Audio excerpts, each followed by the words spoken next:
కమిషనేసి వేధింపులకి గురి చేయటం తప్ప దీంట్లో కొండందేవి ఎలకను కూడా పట్టలేరు అనేది బీఆర్ఎస్ ఆర్గ్యుమెంట్.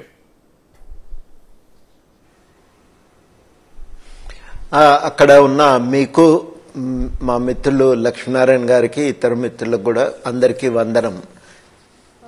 వాళ్ళు చెప్తున్న మాట ఏం తీస్తుందో ఏం తీయదో అంత ఆవేశం ఎందుకు, అంత తొందరపాటు ఎందుకండి? ముందు కమిటీ రిపోర్ట్ ఏమొస్తుందో చూడండి. కమిటీ వారు రకరకాలుగా ఈ ఎంక్వైరీ కూడా ఎందుకు అవసరమైంది? ప్రాజెక్ట్ అంతా సవ్యంగా సాగితే ఎంక్వైరీ అవసరమే ఉండకపోను కావచ్చు. కానీ ఎప్పుడైతే మేడిగడ్డ కుంగిపోయిందో, దస్కిందంటాం కదా మనం, అది దస్కిన తర్వాత దాని గురించి మరి స్పష్టంగా కట్టిన ప్రాజెక్టు 2 సంవత్సరాల్లోనే ఎందుకు ఇట్లయింది అనే ప్రశ్నలు తలెత్తినాయి. ఆ ప్రశ్నలకు సమాధానాలు వెతుక్కోవాల్సి వచ్చింది. రెండో సమస్య ఏంటంటే 80,000 కోట్లతో పూర్తవుతుంది అనుకున్న ప్రాజెక్టును కేసీఆర్ ప్రభుత్వమే 1,25,000 కోట్లకు పెంచింది. అప్పటికి కూడా అయ్యే పరిస్థితి లేదు. ఉన్న పరిస్థితిని మొత్తంగా కూడా ప్రాజెక్టు పురోగతిని చూస్తుంటే 1,50,000 కోట్ల ఖర్చు అయ్యే అవకాశం కనబడుతుంది అని చెప్పి క్యాగ్ నివేదిక తేల్చి చెప్పింది. కాబట్టి రెండో ప్రశ్న ఏంటంటే ఇంత ఎందుకు జరిగింది అనే ప్రశ్న వచ్చింది. ఇంత ఎందుకు ఖర్చు పెరిగింది, దాదాపు డబుల్ అయింది, కారణం ఏంది అనే ప్రశ్న. మూడో ప్రశ్న ఏమొచ్చిందంటే అసలు ఈ ప్రాజెక్ట్ నుంచి దాన్ని పూర్తయిన తర్వాత 3-4 ఏళ్ల కాలంలో వాళ్ళు లిఫ్ట్ చేసింది, ఇంతకుముందే లక్ష్మీనారాయణ గారు చెప్పిండ్రు, లిఫ్ట్ చేసినామని చెప్పుకుంటున్నది 100 టీఎంసీలు కూడా లేదు. ఆ 100 టీఎంసీల నుంచి అందులో కొంత నీటిని మళ్ళీ కిందికే వదిలిపెట్టిండ్రు. వాస్తవానికి ఒక ఇంజనీర్ అక్కడ సైట్ మీద పనిచేసే ఇంజనీర్ని అడిగితే ఎత్తిపోసింది ఎంత, కిందికి వదిలింది ఎంత అంటే కిందికి వదిలిందే ఎక్కువ ఉంటుందేమో సార్ అని కూడా అన్నాడు. అంటే అట్లాంటి పరిస్థితి అక్కడ ఎందుకు ఇట్లా జరిగింది అనేది ఒక విషయం. తిప్పిపోతల పథకమే అది. ఆ తిప్పిపోతల పథకం అనేది పైకి లిఫ్ట్ చేసి పోస్తున్న కొద్దీ వరద రాగానే గేట్లెత్తి కిందికి వదులుతా ఉన్నారు. ఇంత చాలా చక్కగా చెప్పిండ్రు లక్ష్మీనారాయణ గారు. ఒక నదిలో నీళ్ళని కింది నుంచి మీదికి ఎత్తిపోస్తే ప్రయోజనం ఏముంటుందంటే వరద వచ్చినప్పుడు మళ్ళీ గేట్లెత్తి కిందికి వదలవలసి వస్తుంది. అంతకంటే మూర్ఖపు ఆలోచన, అవివేకపు ఆలోచన మరొకటి ఉండదు. ఆ రకంగా ప్రాజెక్టు డిజైన్లో ఉన్న లోపాలు, వీటన్నింటి గురించి చాలా విమర్శలు. విపరీతమైన ఆయకట్టు ఖర్చు, 50-60 వేలు ఒక్కొక్క ఎకరానికి ఆయకట్టు ఖర్చు అవుతుంది. కొండపోచమ్మకు వచ్చేసరికి అది ఇంకా పెరిగే అవకాశం కూడా ఉన్నది. ఇంత ఖర్చు పెట్టి ఆయకట్టును సృష్టించటం ఎంత మేరకు అది ఉపయోగకరం, ఎంత మేరకు ప్రయోజనకరం అనే ప్రశ్నలు కూడా తలెత్తినాయి. వీటన్నింటికీ సమాధానాలు వెతుక్కోవాల్సిన అవసరం ఏర్పడ్డది. ఎప్పుడైతే కుంగిపోయిందో అప్పుడు ఈ ప్రశ్నలన్నీ ప్రబలమైన ప్రశ్నలుగా, బలమైన ప్రశ్నలుగా ముందుకొచ్చినాయి. వాటికి సమాధానం వెతుక్కోవాల్సి వచ్చింది.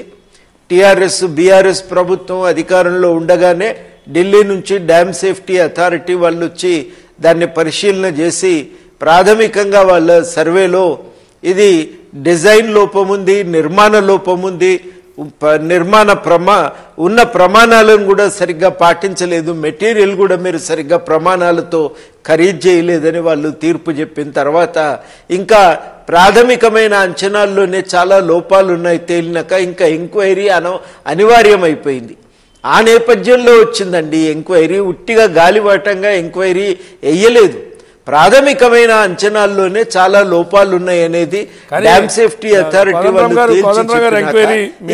ఇంకా ఎంక్వైరీ చేయవలసి వచ్చింది. మీరు కూడా దానికి హాజరయ్యారు, చాలా మందిని అది పిలిచారు. రేపెల్లుండిలో కొంతమందిని ఏజెన్సీలు పిలుస్తారు, ఆ తర్వాత మాజీ ఆర్థిక మంత్రులను వాళ్ళు పిలుస్తారు, ఇరిగేషన్ మంత్రుల్ని, ముఖ్యమంత్రిని పిలుస్తారు అన్నారు.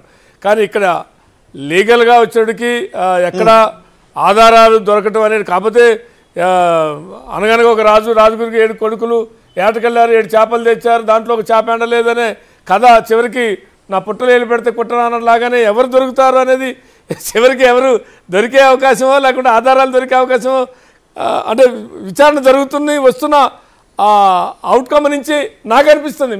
మీ అబ్జర్వేషన్ ఏంటని? ఉంటాయి కదనండి. ఇప్పుడు చాలా స్పష్టంగా విజిలెన్స్ కమిటీ ఎంక్వైరీ కూడా జరిగింది. తర్వాత సిబిఐ వాళ్ళు కూడా దానిపైన దర్యాప్తు చేసిండ్రు. చాలా సమాచారం ఆల్రెడీ పోగేస్తున్నారు కాబట్టి దాన్ని కమిషన్ ముందుకు తీసుకొచ్చిండ్రు.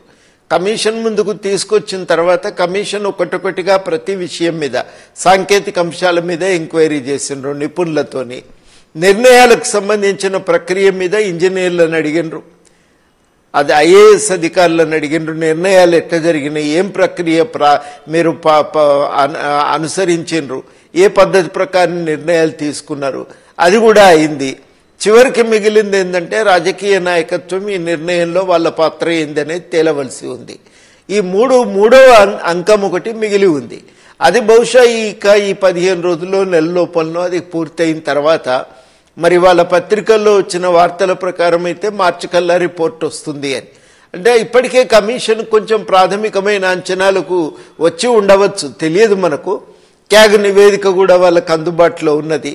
ఇవన్నీ జరిగిన తర్వాత మరి ఎవరు దోషులైతారు అంటే కమిటీ నివేదికను పరిశీలించిన తర్వాత ఒక నిర్ధారణకు రావాల్సి వస్తుంది కదా, ఎక్కడెక్కడ తప్పులు జరిగినాయి, నిర్ణయాల ప్రక్రియను పద్ధతిగా జరిగినాయా లేవా నిర్ణయాలు అనేది మొదటి విషయం.